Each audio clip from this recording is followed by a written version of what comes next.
Привет, друзья! Сегодня я пришла вам прочитать интересную сказку, которая называется «Поющее дерево и птица-говорунья». Жил-был очень любопытный царь, который любил под окнами подслушивать. А рядом со дворцом жил купец, у которого было 3 красавицы-дочери. Как-то раз говорят они между собой, а царь подслушивает. «Если б меня взял царский хлебодар, — говорит старшая дочь, — если б меня царский слуга взял за себя замуж, — говорит средняя, — а вот я бы хотела за самого царя выйти, я бы подарила ему 2 сыновей и 1 дочку, — говорит младшая. Царь весь этот разговор слышал и спустя несколько времени выполнил все так, как они желали. Старшая дочь вышла за хлебодара, средняя дочь вышла за царского слугу, а младшая за самого царя. Царь хорошо жил со своей супругой, и вот родился у них сын. А старшие сестры говорят царю, что не сын у него родился, а щенок. Сами же младенца новорожденного положили в коробочку и пустили в царском саду в пруд. Царь разгневался на свою супругу, хотел было ее казнить, да отговорили приезжие короли. На первый раз надобно простить. Царь и простил. Через год царица родила 2 сына, но сестры опять обманули царя и сказали, что царица родила котенка. Царь еще больше рассердился и хотел свою супругу казнить. Да опять упросили, уговорили его приезжие послы из далеких стран.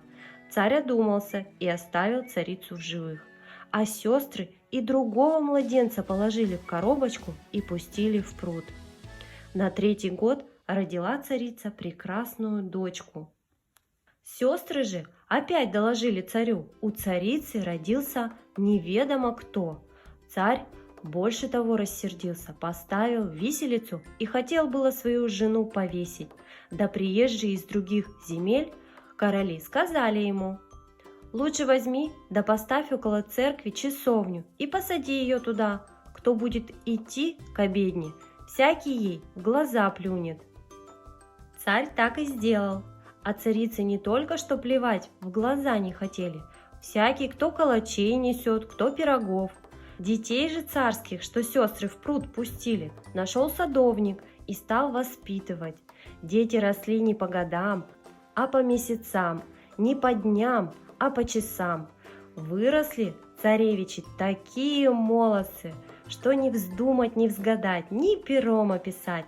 А царевна такая красавица, просто слов нет. А как выросли они и стали взрослыми, стали они просить у садовника разрешения дом за городом построить. Садовник позволил. Они и построили большой отличный дом, да начали там жить. Братья любили ходить на охоту, а сестра одна дома оставалась. Братья любили ходить на охоту, а сестра одна дома оставалась по хозяйству. Вот однажды приходит к ней в дом старушка и говорит: «Хорошо у вас в доме и красиво, только нет у вас 3 вещей». Царевна спрашивает у старушки: «Чего же у нас нет? Кажется, у нас в доме все есть». Старушка говорит: «Вот чего у вас нет? Птицы-говоруньи, дерева певучего и живой воды». Вернулись братья с охоты, сестра их встречает и говорит: «Братцы, все у нас есть, только 3 вещей нету». Братья спрашивают: «Чего же у нас нет, сестрица?» Она и говорит: «А нет у нас птицы-говоруньи, дерева певучего и живой воды». Тогда старший брат и просит: «Дорогая моя сестрица, благослови меня, раз уж тебе так хочется, пойду я доставать эти диковины. А если я помру или меня убьют, так вы об этом вот как узнаете. Воткну я в стену вот этот ножичек. Если с него кровь закапает, это будет вам знак, что я умер. Пусть тогда мой брат идет за диковинами». Воткнул он в стену нож и отправился в путь. Шел и пришел в дремучий лес. Видит, сидит на дереве дряхлый старичок. Царевич его и спрашивает: «Как бы мне достать птицу-говорунью, дерево певучее и живой воды?» Старик дал ему клубочек и говорит: куда этот клубочек покатится, туда и ступай за ним. Клубочек покатился, а царевич за ним. Прикатился он к высокой горе и скрылся. Царевич пошел в гору, дошел до половины горы, да вдруг и пропал. В доме его тотчас же капнула с ножичка кровь. Сестра и говорит среднему брату: «Умер наш большой брат, вот капнула с его ножичка кровь». Отвечает ей средний брат: «Теперь я пойду, сестрица, доставать птицу-говорунью, дерево певучее и живой воды». Сестра его благословила, воткнул он свой нож в стену и пошел. Шел и пришел в дремучий лес. Сидит на дереве дряхлый старичок. Царевич его и спрашивает: «Что, дедушка, как бы мне достать птицу-говорунью, дерево певучее и живой воды?» Старичок говорит: «На вот тебе клубочек. Куда он покатится, туда и ступай». Старик бросил, клубочек покатился, а царевич пошел за ним. Прикатился клубочек к крутой высокой горе и скрылся. Полез царевич в гору, дошел до половины, да вдруг и пропал. В доме его тотчас же капнула с ножичка кровь. Решила сестра сама достать птицу-говорунью, дерево певучее и живой воды. Пошла она, куда глаза глядят, да пришла в дремучий лес. Смотрит, сидит на дереве маленький старичок. Спрашивает его царевна: «Дедушка, как бы мне достать птицу-говорунью, дерево певучее и живой воды?» Отвечает старичок: «Где тебе достать? Здесь похитрее тебя молодцы ходили, да все пропали». «Ну да ладно, вот тебе клубочек, ступай за ним». Клубочек покатился, девушка за ним пошла. Долго ли, коротко ли, прикатился этот клубочек к крутой высокой горе. Полезла девушка в гору, а на нее вдруг голоса какие-то кричать стали: «Куда ты идешь? Мы тебя убьем, мы тебя съедим». А царевна, знай себе, идет да идет. Забралась на гору, а там сидит птица-говорунья. Девушка взяла птицу и спрашивает у нее: «Скажи мне, где достать дерево певучее и живой воды?» Птица говорит: «Вот туда ступай».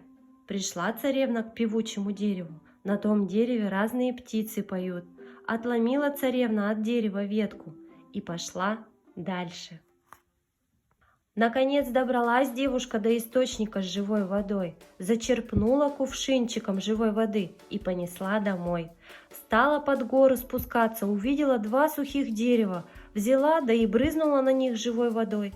Обернулись деревья ее братьями и говорят: «Ах, сестрица, как долго мы спали! Да, братцы, если бы не я, вы бы век здесь спали. Достала я и птицу-говорунью, и дерево певучее, и живой воды». Братья обрадовались. Вернулись они домой и посадили певучее дерево в своем саду. Оно на весь сад заблагоухало. Слетелись к нему птицы и запели разными голосами. Вот однажды поехали братья на охоту и повстречали царя. Понравились царю добрые молодцы. Стал он их к себе в гости приглашать. Братья и говорят: «Мы попросим у сестрицы позволения. Если она позволит, то непременно будем». Вернулись братья с охоты. Сестра их встречает, а они ей и говорят: «Позволь нам, сестрица, к царю в гости сходить. Он нас честью просил». Царевна им разрешила. Братья и поехали в гости к царю. Царь их отлично принял и на славу угостил. Тогда стали и братья царя просить, чтобы он навестил их. Спустя некоторое время приезжает к ним в гости царь. Приняли царя братья и сестра на славу, показали царю певучее дерево и птицу-говорунью. Царь удивился и говорит: «Я царь, а у меня таких диковин нет. Откуда вы такие?» Тут сестра и братья говорят царю: «Мы ведь ваши дети, царь-государь», и рассказали свою историю. Царь обрадовался, остался у детей своих жить и супругу свою из часовни взял. Стали они жить-поживать и горя не знать. Вот такая, ребята, сказка. Ставьте лайки, и подписывайтесь на наш канал.